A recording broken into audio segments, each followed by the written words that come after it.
a gente fica mal acostumado, né? Todo dia tem que ter uma música junto, acompanhando.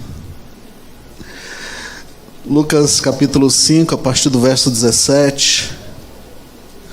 Uma história bem conhecida, mas eu creio que Deus falará ao teu coração, falará à tua alma, de uma forma diferente nesta noite. Lucas 5,17 diz o seguinte: aconteceu que num daqueles dias, Jesus estava ensinando e achava-se assentado ali fariseus e mestres da lei, vindo de todas as aldeias da Galiléia, da Judéia e de Jerusalém. E o poder do Senhor estava com ele para curar. Vieram então alguns homens trazendo um paralítico deitado num leito. Eles procuravam levá-lo para dentro e colocá-lo diante de Jesus. E não encontrando uma forma de fazer isto por causa da multidão, subiram ao telhado e por entre as telhas desceram o paralítico no seu leito, deixando-o no meio das pessoas diante de Jesus. Vendo-lhes a fé, Jesus disse ao paralítico: homem, os teus pecados estão perdoados. E os escribas e fariseus começaram a pensar: quem é este que diz blasfêmia? Quem pode perdoar pecados, senão um, que é Deus? Jesus, porém, conhecendo o pensamento deles, disse-lhes: o que vocês estão pensando em seus corações? O que é mais fácil? Dizer os seus pecados estão perdoados, ou dizer levante-se e ande?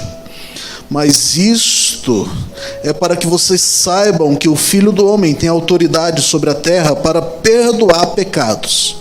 Disse ao paralítico: eu digo a você, levante-se, pegue o seu leito e vá para casa. Imediatamente ele se levantou diante de todos e, pegando o leito em que estava deitado, voltou para casa, glorificando a Deus. Todos ficaram admirados, davam glória a Deus e, cheio de amor, cheios de temor, dizia: hoje vimos coisas extraordinárias. Diga para quem está ao seu lado: você verá coisas extraordinárias hoje.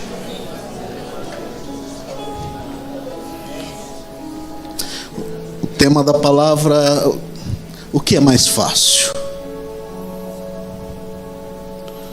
Essa história ela se dá em Cafarnaum, que é uma aldeia de pescadores, próximo ao mar da Galiléia, uma região de importantíssima atividade comercial para a época, atividades pesqueiras. Havia também em Cafarnaum uma alfândega.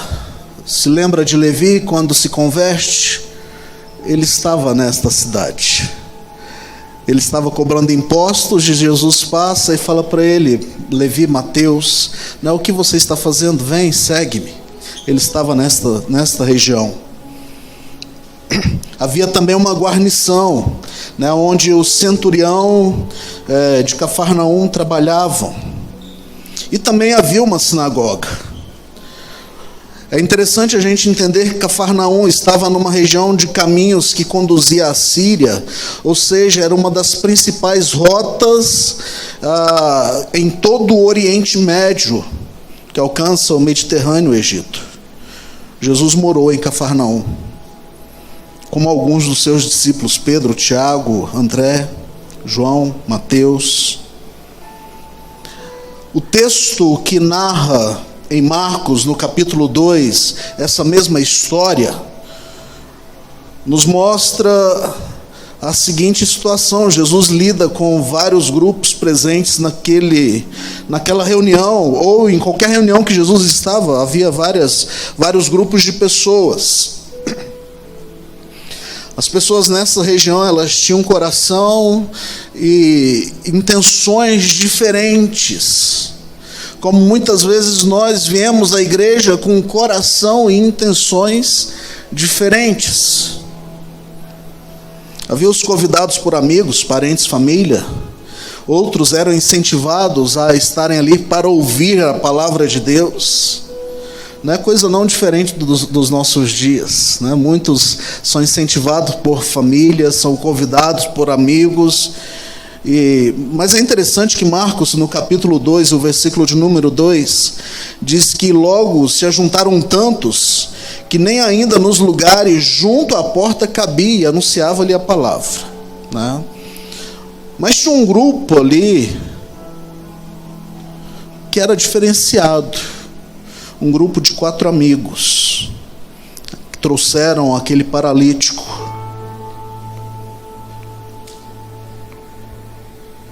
E é sobre isso que eu quero pensar com você nesta noite.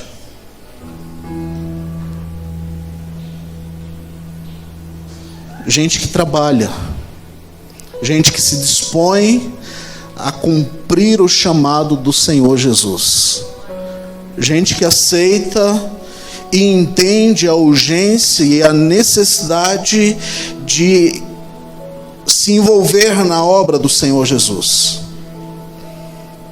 Constantemente Deus salva ou transforma pessoas.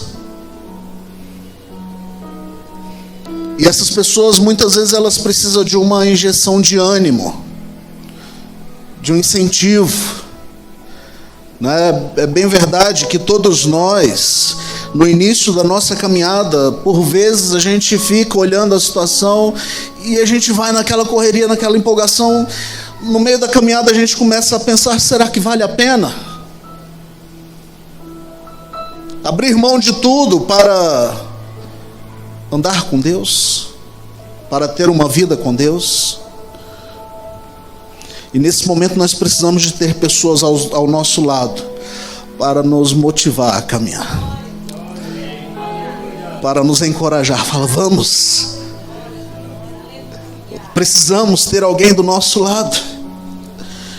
Mas ali tinha um outro grupo, e eu quero falar também sobre esse grupo. Eles estavam ali somente para ver se Jesus cometeria erros teológicos. Estavam ali para ver se Jesus falaria alguma blasfema, para depois saírem acusando. Olha só que interessante, a história mostra que Jesus estava ensinando. E havia um grande número de pessoas dentro da casa, sem espaço para entrar ou sair. Imagina.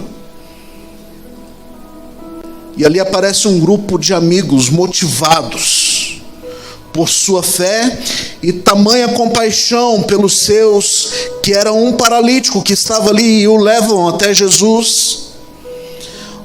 Mas com tão grande multidão, o que faria para apresentar? Como faria para apresentar aquele que estava em uma maca, em um leito, diante de Jesus? Esses rapazes, eles não encontram lugar. E eles pensam, o teto é possível. Eles podem descer, nós podemos descer ele pelo teto. E aí você ouve, você conhece a história, eles sobem então e abrem o teto, abrem um espaço, e eles descem a maca até onde está Jesus. Eu abro um parênteses, assim como a fé desses amigos, esse texto bíblico nos mostra que a nossa fé, ela tem que ser ativa e eficaz. Eu vou repetir. Como a fé destes 4 amigos, a minha e a sua fé precisa ser ativa e eficaz. Entenda o seguinte: a Bíblia diz que o meu Deus, ele não mudou, ele é o mesmo ontem, hoje e eternamente.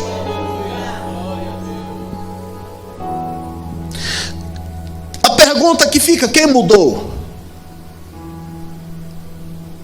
Somos nós. Eu olho a história dos discípulos e eu vejo eles, homens como eu e você, Sérgio, com falhas, com debilidades, com uma hora está bem, a outra hora Tá querendo arrancar a cabeça de um com a espada, né? Bom, não que isso aconteça no nosso meio. A gente nunca quis arrancar a cabeça de ninguém.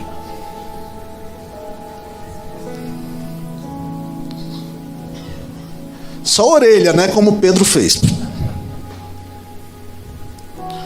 Eu olho a vida destes homens e eu vejo, poxa, eles andaram com Jesus, eles viveram tantos milagres, eles fizeram milagres. Por que os milagres não têm acontecido nos nossos dias? Se eles são parecidos comigo, talvez o que está faltando é uma fé ativa e eficaz. Talvez o que está faltando para mim e para você vivermos os milagres de Jesus é uma fé ativa e eficaz. Que não pensam nas condições ou nas circunstâncias difíceis.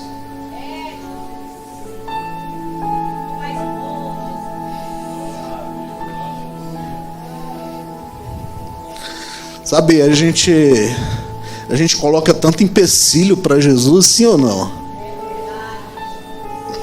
A gente olha as pessoas e fala, não, esse aí não tem jeito não. Para isso aí não tem cura, para isso aí não tem resposta, para isso aí não tem transformação. O que está faltando é uma fé ativa e eficaz, que não depende, que não pensam nas circunstâncias difíceis. Diga para quem está ao seu lado, é preciso abrir espaço para o milagre acontecer. É preciso subir no telhado para que o milagre aconteça.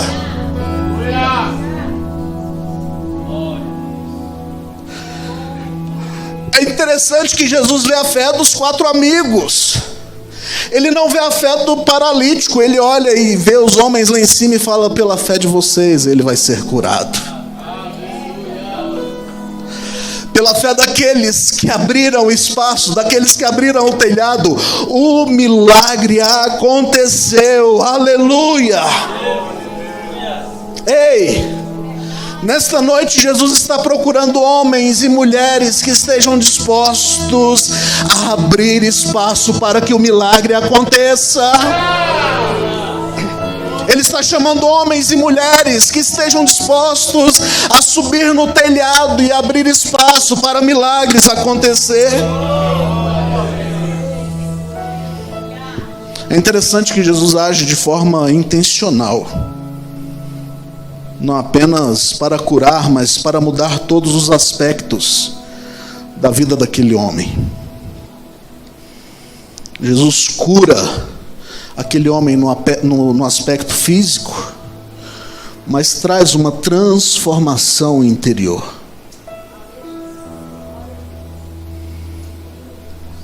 Ele é curado no seu físico, mas é transformado interiormente.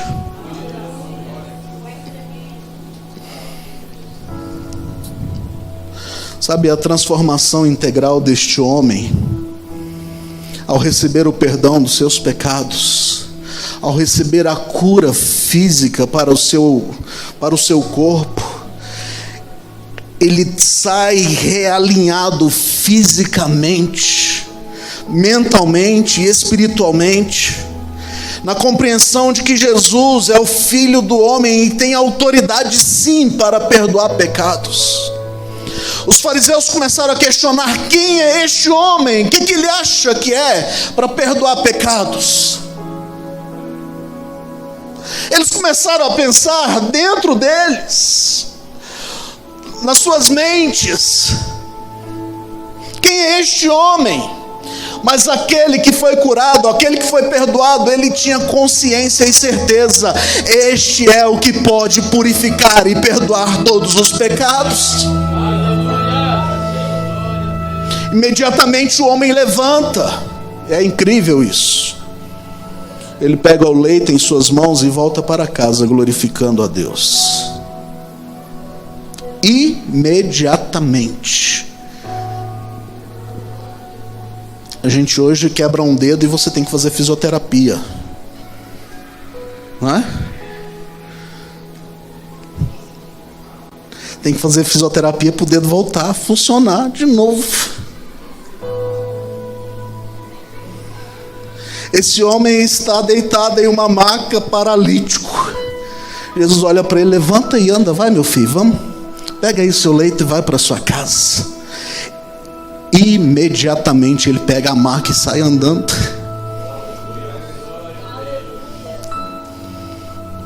Preste atenção. Nós temos duas situações, dois detalhes nesta história. O primeiro detalhe que eu quero trazer para a sua reflexão é fé ativa e incondicional desses amigos, que não olhando as circunstâncias, leva o amigo até Jesus, e essa fé que levou o homem a ter os seus pecados perdoados e também ser curado. A fé ativa e incondicional dos amigos leva este homem até Jesus, e ele sai de lá com seus pecados perdoados e sai curado fisicamente. Do outro lado, nós temos uma incredulidade dos fariseus. Não reconhecem a autoridade de Jesus e questionam os seus propósitos. Entenda uma coisa: a oposição à fé incondicional é a incredulidade circunstancial. A oposição à fé incondicional é a incredulidade circunstancial. O que é isso? Eu creio se eu vejo que é possível fazer um milagre. Se eu acredito que não é possível o milagre acontecer, eu não creio. Sabe, e nós temos vivido esse tempo, a igreja, nós crentes, eu me incluo, nós crentes temos vivido este tempo. Eu olho a situação e eu falo: é possível ter um milagre, então eu vou acreditar. É possível o pastor Sato ser curado do olho, eu vou acreditar.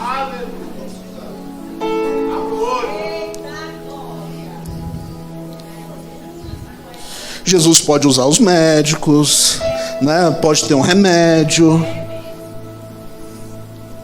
Está ligado à circunstância. Agora, a fé incondicional, eu falo: pastor Sato, abre o olho, seja curado em nome de Jesus. Em nome de Jesus, seja curado. Daniel, seja curado do olho também, em nome de Jesus.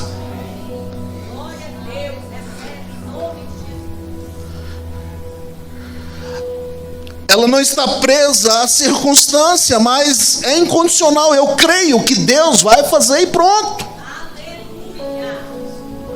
Estes homens subiram ao telhado crendo que Deus poderia mudar a história daquele homem, daquele jovem. Nós precisamos fazer com que ele chegue até Jesus. Como Jesus vai fazer não interessa, mas eu sei, ele vai fazer. Como vai ser não me interessa, eu preciso fazer que ele chegue até Jesus. Foi isso que eles fizeram. Sabe, aí nós vemos esses dois grupos.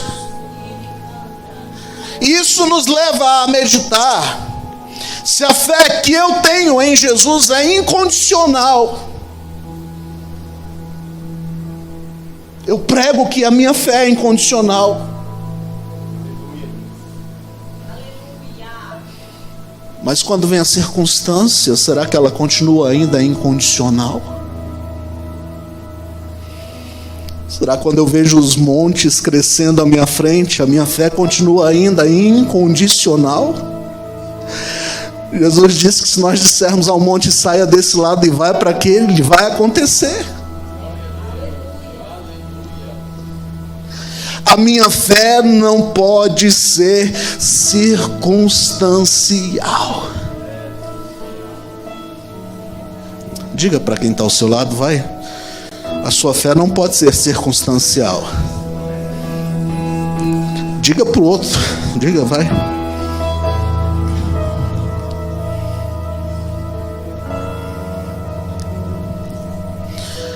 Por vezes a incredulidade tem tomado conta da nossa vida.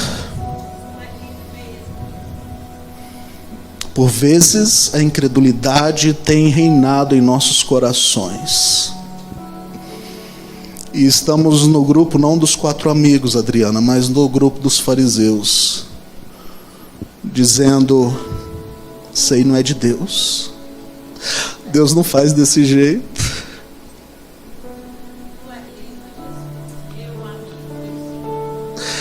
Não, para curar, não é dessa forma que eu aprendi que cura, não. Ele cura. A multiforme graça de Deus se manifesta. Alcança corações sedentos, corações que estejam dispostos a abrir o espaço para Ele fazer o milagre. Por isso que eu disse para você: Deus irá realizar o milagre na tua vida. Jesus vira para aquele homem e fala para ele: pega o teu leito e vai para casa. O homem agora é testemunha da verdade e do milagre. Ele está com a prova física em suas mãos. Ele está carregando a sua maca. A maca que o carregava, agora é ele quem a carrega. Eu não sei se você está entendendo, mas aquilo que é o problema na sua vida, Deus vai transformar em uma resposta. Aquilo que é o problema na sua vida, Deus vai fazer com que seja um milagre para você transportar.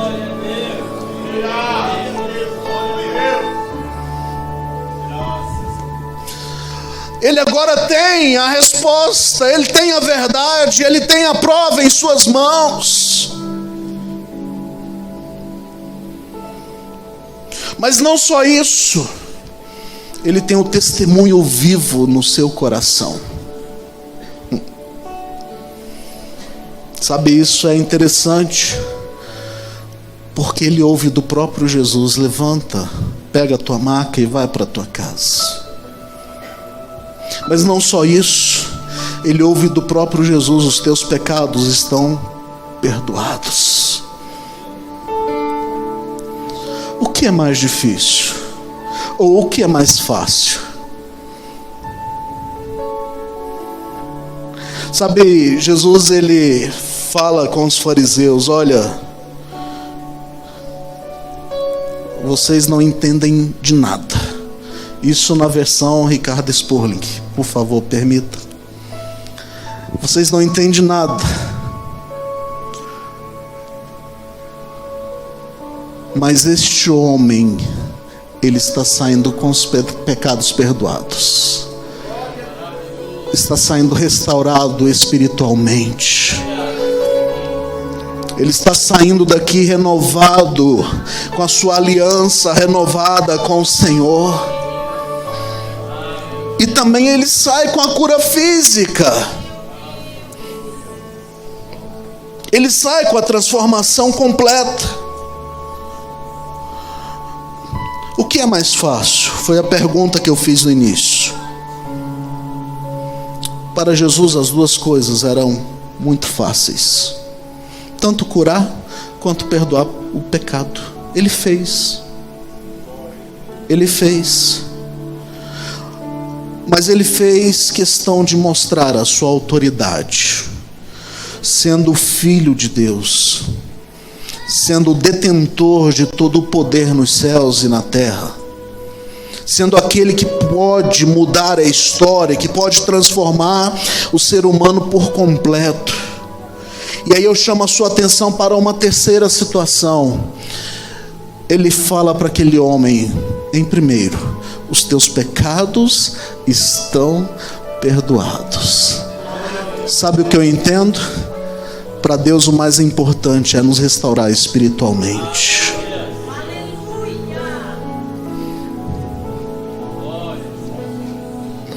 Isaías 59, versículo 2 diz que os nossos pecados nos distanciam de Deus, nos afasta, as nossas transgressões nos afasta de Deus.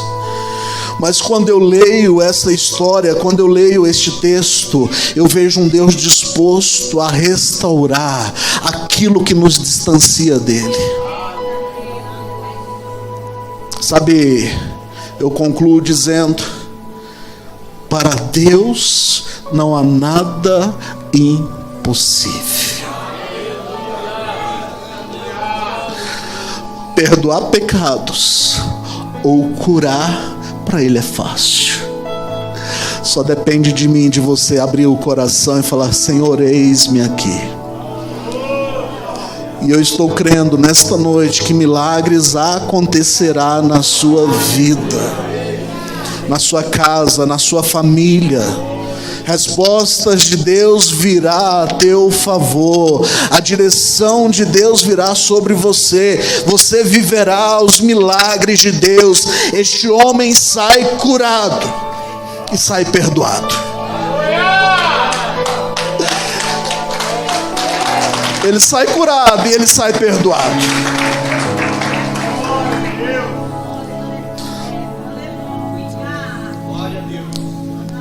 Você pode me dizer: pastor, eu não tenho um amigo para me levar em cima do telhado e abrir. Você tem um amigo, eu vou te ajudar.